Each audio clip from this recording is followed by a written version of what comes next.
Yeah, so today was great.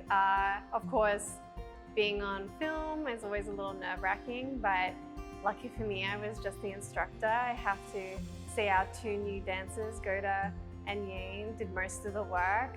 And it's so wonderful to have them here because they're new this season. So it's been a pleasure to teach them. So I was really fortunate in the United States where I danced before coming to Hong Kong. My teacher, Carlos Valcárcel, he was my first teacher at the Washington School of Ballet. And so once he left the Washington Ballet School, he went to Ballet Arizona. And soon I followed him and became a dancer there in the company. While I was there, he hired me as a staff member. So I taught for the School of Ballet Arizona for 7 years. And he taught me how to teach. So I started with him. I started with a group of dancers. I would go in and show him the class that I would teach, and he would teach me his methods. Professionals, a lot of the time our class is to warm up for the day, to make the body feel good. When you're teaching students, it's a bit more structure. You want to ingrain something in their mind. Of course, I always love teaching. I think when you teach ballet, especially as a professional, you learn so much more about your body. It's kind of interesting. When you're at the front of the room, you see so many things that you don't realize you're doing yourself. And when you actually have to break down a step, it's very different from you just doing it. Teaching someone, explaining something to someone is completely different than doing it in your own body.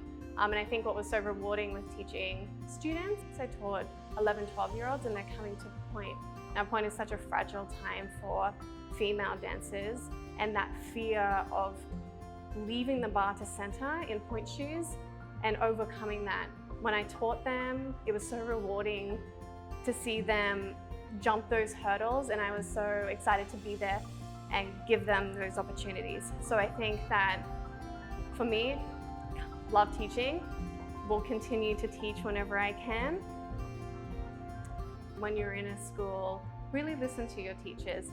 Sometimes we don't like what people have to say and we take it very personally. And I think ballet is very personal. I mean, if you become a professional dancer, you're always being critiqued, and it's always to make you better. So I think as a student, you need to keep your mind open, listen to your teachers. At the moment, this is quite a difficult time. We're all in isolation, and sometimes when we're dancers, we love to be in the studio. So I encourage you to keep positive, and this will be over soon, and we will all get back in the studio, even including me. So even though, social media is out there, embrace everything that social media has in it and exposing all different types of dance. It's so great to watch, and then when you go back into the studio, I hope you're filled with energy to start again and be with your teachers and your peers once more.